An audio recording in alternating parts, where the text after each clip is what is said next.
Hello, everyone. Today, I want to talk about the naming of new ships in the Navy. The Secretary of Navy Del Toro is on his way out. In fact, today is the last day because it's inauguration day for all of us. And so he's named several ships, and most of them have been named for officers. And I'll give you a quick example. There's a couple of fleet oilers that he named after Chaplain Parham in '06, Navy captain. And then there's another one that he named after Rabbi Goldberg, another '06 Navy captain. And then there's also the medium landing ship, the MLS, which has yet to be developed. It's in the future. And the reason being is because the program was canceled for cost overruns and whatnot. The Navy said they didn't need them. Now all of a sudden they need them, and these ships cost about 150 some odd $million in today's dollars. Okay, so what he's done is Del Toro came out and named the first one as USS McClung. Okay, this ship hadn't even been built yet. It hasn't even been contracted out. And by naming it the McClung, all the subsequent ships will be called the McClung class ships. Okay, and so McClung was a major in the United States Marine Corps.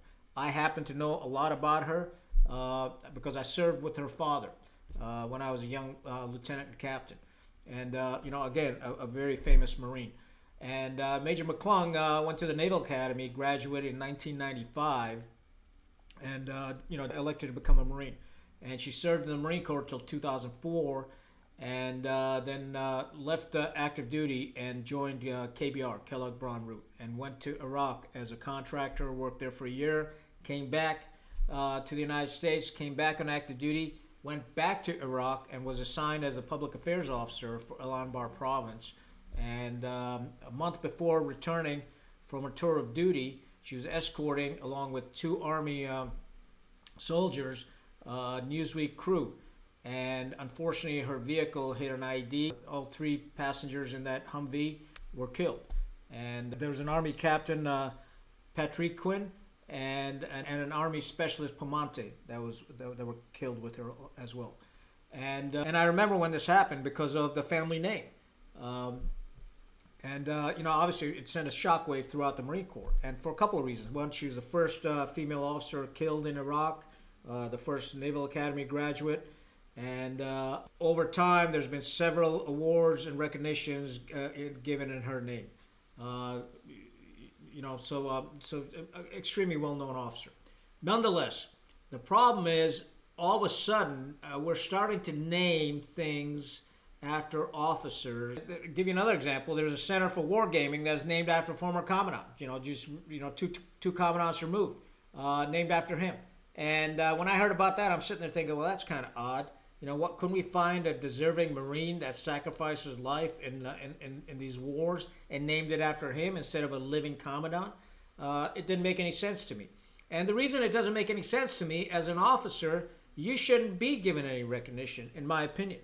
An officer shouldn't be given any awards, none, because you have a commission. Your recognition is that commission that you get from Congress, and that commission is for life. You may be retired, but you're still having a commission. You're an officer until you drastically screw up. So officers getting awards and medals and recognition, in my opinion, is what creates this rot that we've got going on in the officer corps, right? So.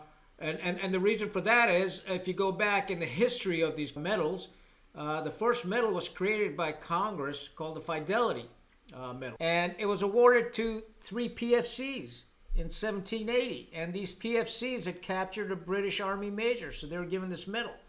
And then people kind of forgot about it. Then, George Washington came along and came out with the Badge of Military Merit, which, later on became the Purple Heart. And you fast forward, then during the Civil War, we came out with the Medal of Honor, and that was given out, in mass. And then finally we went back and kind of cleaned that up as well. So initially, when Congress authorized these medals, they were for the troops. And later on, officers said, well, can we also award them to officers? And Congress agreed. And since then, it's just completely been monopolized. If you look at the number of officers that are getting medals for doing absolutely nothing, just for showing up, and in comparison to the troops, it's mind blowing. I mean, it's disgusting, quite frankly. And I've seen it with my own eyes. I've seen officers that are remotely not even involved. They just show up and they're given a Bronze Star. They're not even remotely involved in combat. 100 miles away, personal experience, okay? And people were given the combat action ribbon. And you're walking away from, a combat deployment, not even having been in combat, with a chest full of ribbons. And that's wrong, because the troops see it and they just go, this is bullshit.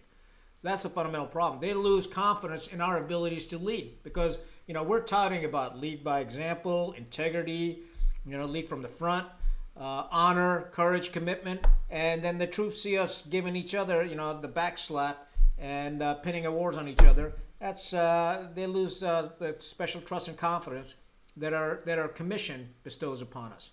So it's very important that we don't seek recognition. And what kind of bothers me, because the brainiacs in the headshed in the Pentagon have whatever the committee that sat down and came up with this idea about naming a vessel after the first vessel after McClung, didn't really think it through, because what they did was they just fanned the flames of DEI. Now I got several messages from people saying, was this because of DEI? She's a woman, Naval Academy graduate, an officer.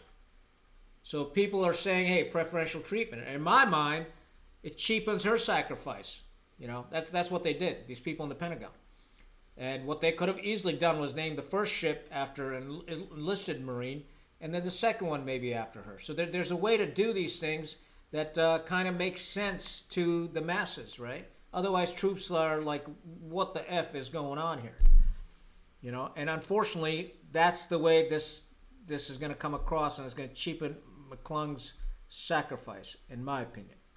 And it's wrong. So the people in the headshed need to think things through before they come out with these plans. And even this, especially when the ships aren't even built, they haven't even been contracted out.